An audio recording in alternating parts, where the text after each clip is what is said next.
I know that real estate exam can feel like this huge, intimidating mountain you have to climb. But don't you worry, today we're going to break down 25 absolutely crucial concepts that you will see on your test. My goal here is simple, to make sure you walk into that testing center feeling completely confident.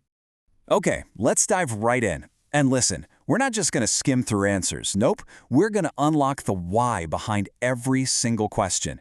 Because trust me, when you get the core concept, you can handle any curveball they throw at you. You ready? Let's do this. So, first things first, we have to start at the very foundation of all real estate, the rules. We're talking about the big forces, both from the government and from private agreements, that dictate what you can and can't do with a property. Okay, this is a big one. You absolutely have to know the difference here. Police power is the government's authority. Think big picture. Zoning laws, building codes, rules for the health and safety of the general public. Deed restrictions, on the other hand, are private. These are rules written into the deed by, say, a developer or an HOA that control things like not parking a commercial truck in the driveway. One's public, one's private. Simple as that. So what happens when the city suddenly changes the zoning rules? Let's say there's a little corner store that's been there forever, and suddenly the area is rezoned to be residential only. Well, that's where legal non-conforming use comes in. The store is grandfathered in. It's a way to protect property owners so they aren't unfairly punished by new laws. All right, let's nail down two more government powers. First is cheat. It sounds kind of weird, but it's really the state's safety net. If a person dies with no will and absolutely no heirs to be found, the property reverts to the state. This way, it doesn't just sit there abandoned. Then you have property tax liens. And here's the exam takeaway. They are always number one in line to get paid, and they are specific, meaning the lien is only on that one particular property that has the overdue taxes. All right, Section 2. Now that we have the rules down, let's get into the property itself. What even is real property versus personal property? And what are the different ways people can own it together? This one's pretty straightforward, but really important. How do you turn something that's real estate into personal property? It's called severance. The easiest way to think about it is a fence. When it's up and attached to the land, it's real property. The minute you tear it down and have a pile of lumber, you have severed it from the land, and now it's just personal property. Now, co-ownership can really trip people up on the exam, so let's make this clear. Joint tenancy is special. It has what's called a right of survivorship, meaning if one owner passes away, their share automatically goes to the other owners. But, and this is the trick, it's super fragile. If one of those joint tenants sells their piece to a new person, the joint tenancy is broken. The new owner comes in as a tenant in common, which is the default way to co-own and has no right of survivorship.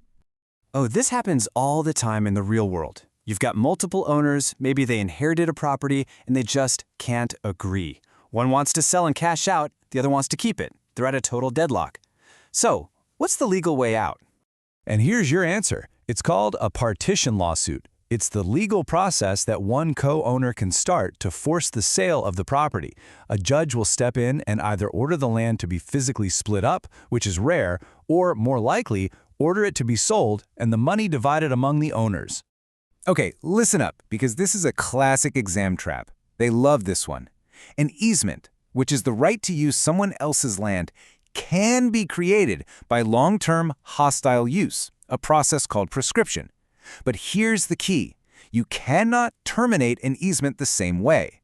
It can only be ended through things like a merger of the properties or a formal release. And remember this vocabulary. The dominant estate is the property that benefits from the easement. As a real estate agent, your job is not to guess about property lines, ever. If you're with a client and you see a neighbor's shed that looks like it's creeping over the line, that's a potential encroachment. Your only move, the only correct professional answer, is to recommend that your client get a professional survey to know for sure. When you're talking about houses in a typical neighborhood, you don't use those complicated legal descriptions. The most common and simple method is lot and block. It's exactly what it sounds like. It just refers to Lot 5 on Block 10 of the Sunny Meadows subdivision, according to a map filed at the county courthouse. It's clean, it's easy. Okay, let's switch gears and talk about the action. This is where the rubber meets the road, the transactions, the leases, and, the troubles and lawsuits that can happen along the way. So, someone wins a lawsuit and is awarded a bunch of money, but the person who lost just refuses to pay up. What can they do? Well, they can get a writ of execution. This is a very powerful court order. It basically tells the sheriff, go seize the debtor's property, sell it, and use the money to pay off the judgment. You have got to know these 2 points about foreclosure for the exam. First, in Texas, the rule is that the foreclosure notice has to be sent at least 21 days before the sale. It doesn't say the borrower has to receive it. That's a huge distinction.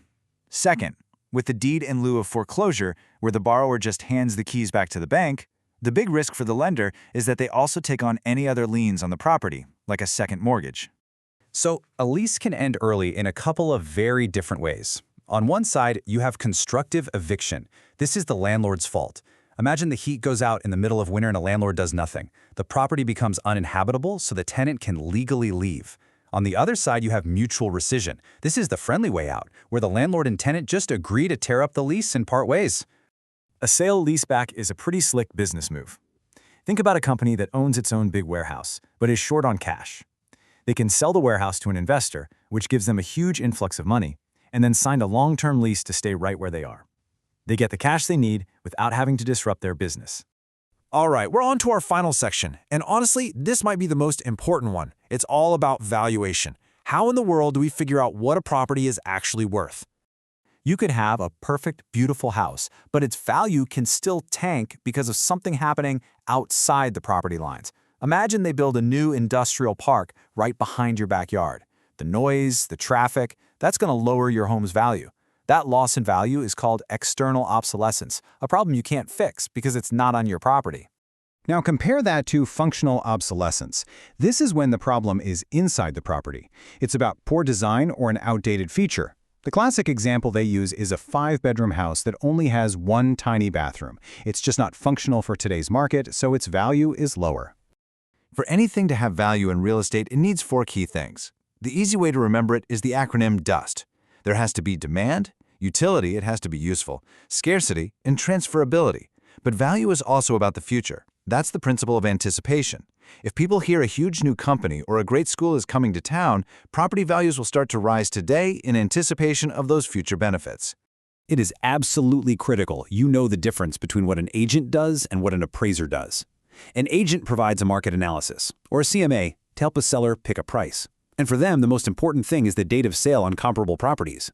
An appraiser, on the other hand, is licensed by a totally different board and provides an official appraisal for a lender. They might use other tools, like a gross income multiplier for a rental property, which is based on annual income. So look, if you take one thing away from all this, let it be this. The real key is to stop just memorizing answers. You have to understand the why behind them. When you understand why selling a share breaks a joint tenancy, or why an appraiser's job is different from an agent's, that's when you really know the material inside and out. We have covered a ton of ground, from government rules to property valuation. So I'll leave you with this question. Which of these concepts makes you start thinking like a real estate professional right now? Because that's the goal, isn't it? To go beyond the test and start your career. Good luck on that exam. You are going to do great.